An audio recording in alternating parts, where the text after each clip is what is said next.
The Assembly will now hear an address of His Excellency ʻAisake Valu, Prime Minister of the Kingdom of Tonga. I request protocol to score His Excellency and invite him to address the Assembly.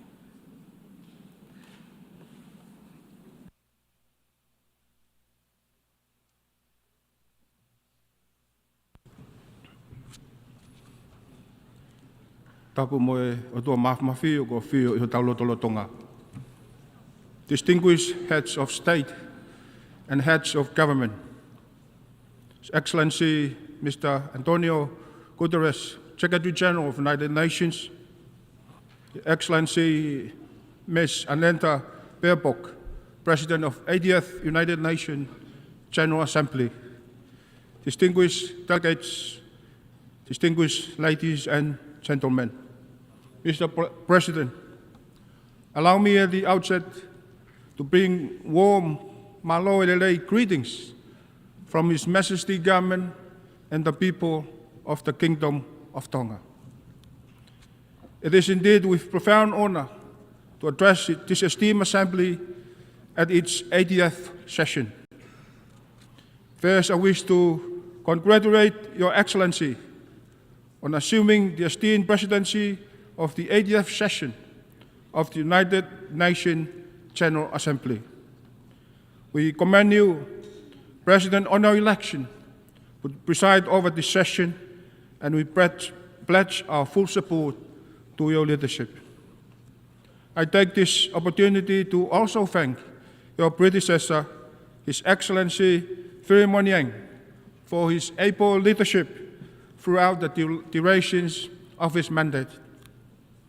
He also paid tribute to the Secretary General, His Excellency Antonio Guterres, Secretary General of the United Nations, for his steadfast efforts in advancing the purposes and principles of the United Nations and the roles he has played. Mr. President, we convene at this 80th session under the theme, Better Together, 80th years and beyond, for peace, development, and human rights. A vision to which Tonga pledges its full support. For us, as a small island developing state, these themes resonate deeply. The pursuit of peace, development, and human rights cannot be realized without urgent action on climate change, the protection of oceans, and the resilience of vulnerable communities. At a time when climate change has become a profound security threat, we must rally around the collective visions of the United Nations.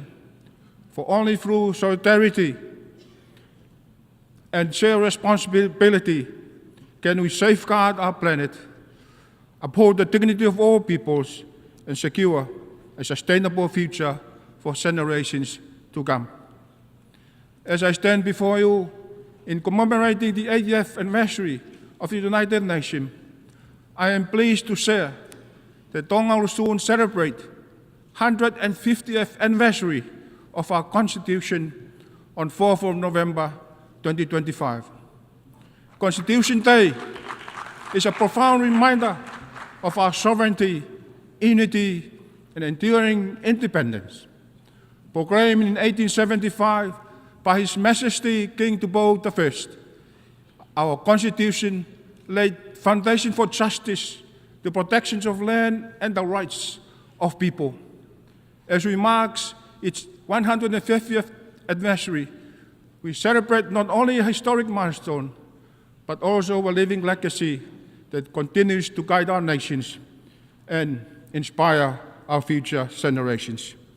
Mr. President, Tonga reaffirms its steadfast commitment to the purposes and principles of the United Nations Charter, first signed in San Francisco 80 years ago. That historical document continues to guide our collective pursuit of peace, security, human rights, and development. It visions endure as a beacon for multilateralism, reminding us that the challenges we face today cannot only be addressed through unity, cooperation, and respect for international law. Mr. President, Tonga welcomes the UN 80 reform processes as an opportunity to ensure that the nation remain fit for purpose in addressing today's challenges, just as Pacific undertakes its own review of the regional architecture under the 2050 strategy for the Blue Pacific continent. For us, reform is not abstract. It is about survival, dignity, fairness, and efficiency. If the UN is to deliver for our people, it must deliver with us, through us, and in alignment with the principle our leaders have endorsed. This means anchoring regional integrated platforms within the Pacific Islands Forum, ensuring financing flows respond to regionally determined priorities, safeguarding access for the small administrations, easing reporting patterns, and above all, increasing Pacific representations across the UN system and decision-making bodies. Only then can we renew trust in multilateralism, ensure that our voices shape global outcomes, and guarantee that the Blue Pacific continent benefits from effective, inclusive, and responsive multilateral delivery. Mr. President, Tonga welcomes the adoption of the Pact for the Future with its annexes, the Global Digital Compact and declarations of future generations as both an opportunity to strengthen multilateralism in a time of global crisis, and a responsibility to ensure no nation, however small or remote, is left behind. It focuses on climate action, sustainable development, financing, and intergenerational responsibility, speaks directly to Tonga's priorities as small island developing states on the forefront of climate change, offering a vital framework to accelerate adaptation, close critical financing gap, and safeguard a sustainable world for generations to come, while reaffirming the needs for inclusive governance where Pacific's voice help shape the decision that defines our shared future. Mr. President, last month, Tonga concluded its chairmanship of the 53rd Pacific Islands Forum Leaders Meeting. The Kingdom was privileged to host Secretary General Antonio Guterres on our shores.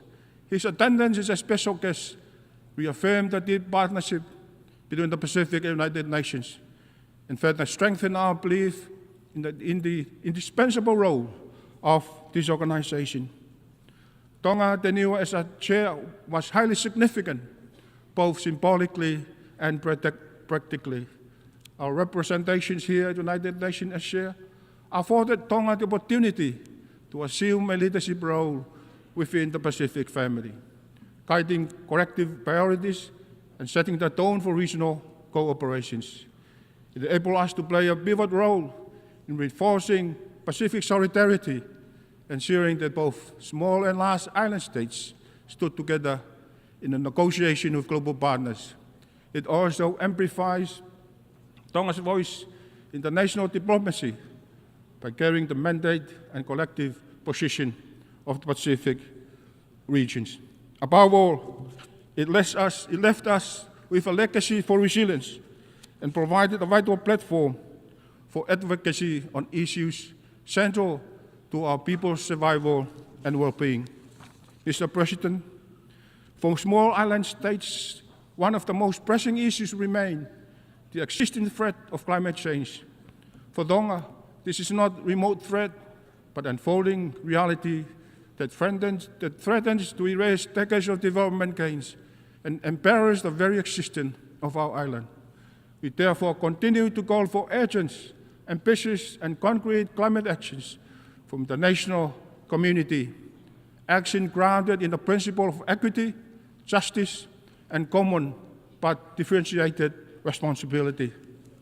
It is in this connection that Tonga supports Australia bid to host COP31 in partnership with the Pacific as a Pacific COP.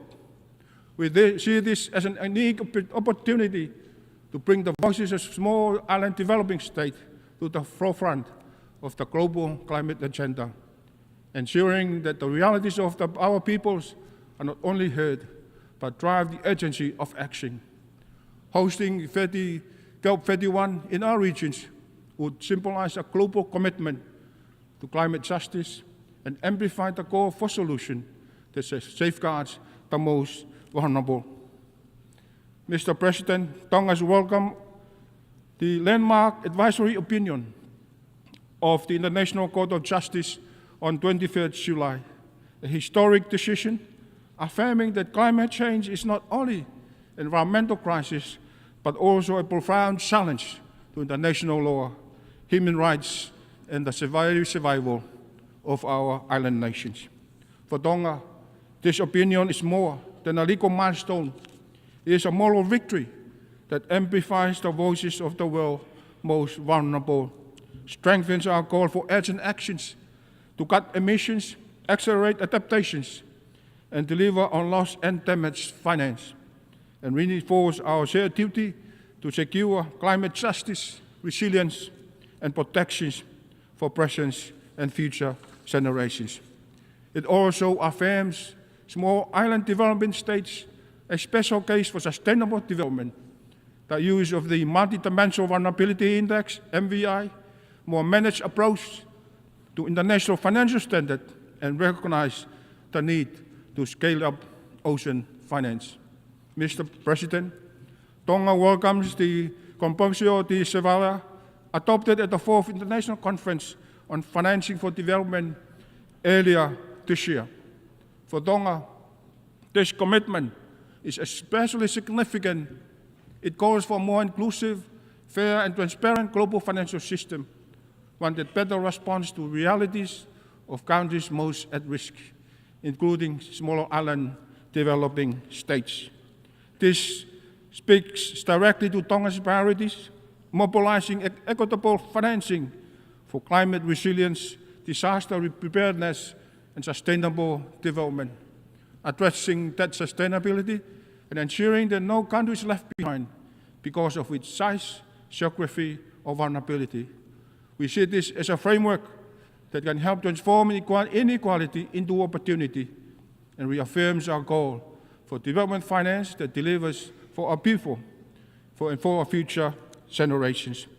Mr. President, Tonga joined the international community at the 2025 United Nations Ocean Conference in Nice, France, under the theme, Accelerating Actions and Mobilizing All Actors to Conserve and Sustainably Use the Oceans, where we underscore the centrality of sustainable ocean-based economies to Pacific Island countries that rely on the ocean for food security, trade, and culture, and we call for integrated ocean governance, stronger financing for marine conservation, resilient maritime infrastructure, and sustainable transport across our islands, while reaffirming our commitment to the Nice Ocean Action Plan and the political declarations. At home, Tonga has taken concrete steps with the Ocean Management Bill 2025, a landmark framework to conserve biodiversity, manage resources sustainably, and protect our marine environment for the benefit of our people and the future generations. Mr. President, Tonga is proud to have joined the Pacific family in the adoption of the Ocean of Peace declarations, declaring that the Blue Pacific continent as an ocean of peace. This is more than symbolism. It is a shared regional vision that peace, security, and sustainability are deeply interconnected with how we treat our ocean, how we protect our environment, and how we safeguard our communities. Tonga supports this declaration fully and calls for the principle to be embedded in our international ocean governance, climate actions, and sustainable development of efforts. The ocean must not only be protected, it must be honored as a foundation of our security, of our economies, and our way of life, our legacy of resilience. Mr. President, it is in this spirit of resilience that Tonga is proud to host the Pacific Resilience Facility, the Pacific-led member-owned and regionally managed financing mechanism dedicated to strengthening climate and disaster resilience across our Blue Pacific continent. Tonga acknowledges with gratitude the commitments and contributions already extended by our development partners and friends of the Pacific. And we continue to urge global partners to support a Pacific-led solution, the PRF, designed to bridge the financing gap for small, high-impact adaptation projects. And in doing so, we not only strengthen resilience in the Pacific, but also demonstrate how regionally owned solutions can advance global climate and sustainable development agenda. Mr. President, Tonga continues to strengthen laws to protect our children, especially those who are susceptible to harm from technology in this digital age, and empower our youth, recognizing them as the foundations of our nation's future.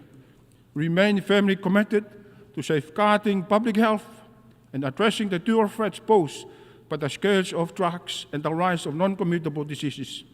At the same time, we acknowledge the complex challenges of migrations and deportees, while valuing the enduring contributions of our diaspora to national development. We also view economic development as a vital pathway to opportunity and resilience, harnessing trade and sport as a drivers of growth, unity, and national pride. Together, these priorities embody Tonga's vision of a just, healthy, and prosperous society where no one is left behind. And lastly, may I remind this assembly to seek wisdom and strength beyond ourselves. Let us first ask God for guidance in our shared pursuit of peace, in advancing sustainable development, and in safeguarding the dignity and human rights of all peoples. In humility, we recognize that our common challenges are greater than any one nation. In closing, may I share the national motto of Tonga, Tua Matonga Kohok Tofia, which translates that God and Tonga are my inheritance. It is from these foundations that I draw a strength to serve with humility and dedication.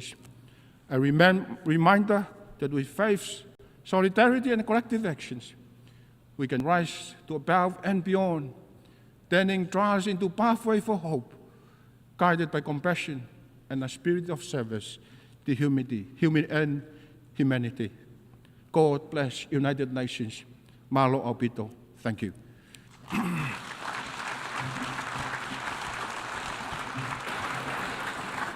On behalf of the Assembly, I wish to thank the Prime Minister of the Kingdom of Tonga.